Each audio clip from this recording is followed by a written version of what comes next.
भारतात एक माणूस होता. त्याचं नाव होतं शंकरन पिल्ले. त्याला विचारलं की तुम्हाला आयुष्यात कधी कुठली अडचण आली आहे का? तो म्हणाला, हो, मी लग्न केलंय तिच्याशी. ह्या जगातील बरेच लोक अशा प्रकारे झालेत. जर ते शिक्षित नसतील तर ती एक अडचण आहे. तुम्ही त्यांना शाळेत घाला, ती तर मोठी अडचण आहे. ते गरीब आहेत, ती अडचण आहे. जर ते श्रीमंत झाले तर टॅक्सची अडचण. जर लग्न नाही झालं तरी अडचण. लग्न करून द्या, मोठी अडचण. ह्याच प्रकारे हे चालू राहतं.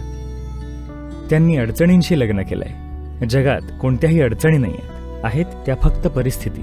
त्यातल्या काही कशा हाताळायच्या आपल्याला माहिती आहे, काही कशा हाताळायच्या ते अजून आपल्याला कळायचंय. तुम्ही अडचण नसावी तुमच्या आयुष्यात. तुमचे स्वतःचे विचार, तुमच्या भावना, वागणूक जर एक अडचणीची असेल, मग तुमच्या भोवतालचं सर्व काही गंभीर अडचण वाटू लागेल.